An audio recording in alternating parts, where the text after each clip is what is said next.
It's a pretty grim landmark. We've had over 200,000 deaths in the U.S.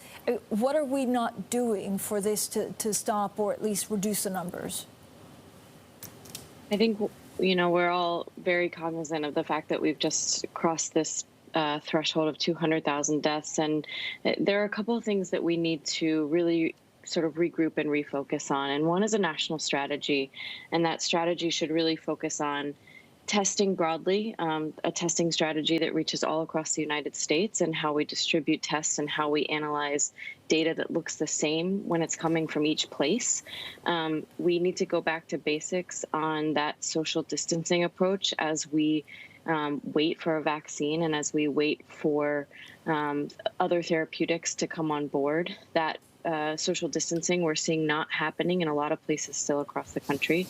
And we really need to focus on the fundamentals of keeping people healthy and out of the hospital as we approach flu season as well. Lauren, the landscape changed yesterday. The Prime Minister of the United Kingdom shoved in our faces out 6 months to March of next year. Is the medical community doing the same thing? You people have been out front on this from day one. Are you people framing a pandemic out to March of next year? I think, frankly, that there's no way around it that we're going to see COVID-19 through the middle of next year. What those numbers look like really depends on our behavior over the next few months and the development of the vaccines. And so I think I've said even here that I don't expect to see a vaccine that's widely distributable before the beginning of the next year. And while a lot of progress is being made, I think that that timeline aligns with what we're hearing from the UK.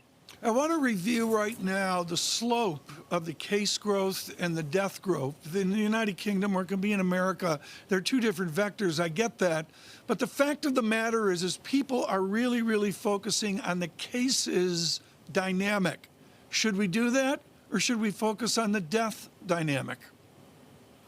I think you have to focus on both in slightly different ways. And the case dynamics really tells you a lot about people's behavior. And so the death rate is absolutely critically important. But cases, especially in places where we're not protecting, cohorting, sequestering vulnerable populations, is equally as important. And we have to focus on how that transmission dynamic is happening, how that spread is happening throughout an entire population. Lauren, you see, there was a lot of debate here in Europe that for example, the French authorities and the Italian authorities are much more heavy-handed in, giving guidance or giving rules and then enforcing them through police, something that the UK doesn't really want to do. So they give guidance and say, right, we'll shut the pubs, but there's no one really to enforce it. And the Prime Minister was saying this is a problem of liberty. The US has also similar dynamics. Is the only way to get this right to make sure that people enforce it, or is that going a step too far? I think enforcement is very important. Personal liberties are obviously absolutely fundamental to this country and the way we sort of conduct our daily business. That being said, we have to make a space in which we, as a broad population, as a broad community, come together to do the right thing in order to do things like get our kids back in schools, get the hospitals open and safe, protect our healthcare workers. And so if enforcement is a step that allows us to make sure that these public health measures are being used appropriately and applied broadly, then I think it is a step that we need to take. I'm not saying that I think we need full-fledged lockdowns across the country or in the UK, but I think the rules are put in place and then have to be enforced. Otherwise, they're not rules. They are just guidance. Lauren, we're just getting some breaking news. Johnson & Johnson beginning this testing a one-dose COVID shot in 6,000 patients. Does it make a difference if it's a one-dose vaccine or two-dose vaccine to the number of people that will have it and the effectiveness of it? There's real value in having a one-dose vaccine. I think a two-dose vaccine with that second booster shot is something that we're used to, particularly in childhood immunizations. But a one-dose vaccine makes it easier to ensure that more people get it.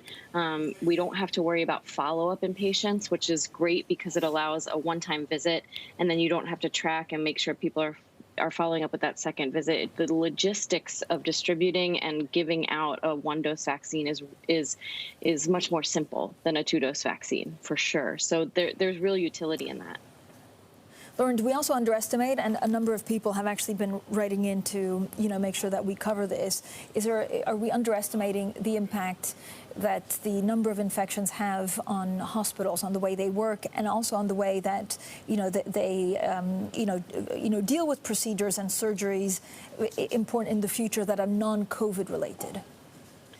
Yeah, so this is something that hospitals are focusing on right now, and it's been a real challenge. So how do you make a safe space for patients who need their regular medical care or elective procedures or minor surgeries or even major surgeries while COVID is going on? So in the beginning of the pandemic here in the U.S., a lot of hospitals canceled elective procedures, canceled a lot of routine visits, and that set a lot of people's medical care back. So, for example, we're seeing patients coming in later for things that they would have otherwise already been in the hospital for. So cancer visits, surgeries, things like that. And that means that their medical care is going to be more complex, which means a more challenging healthcare procedure environment.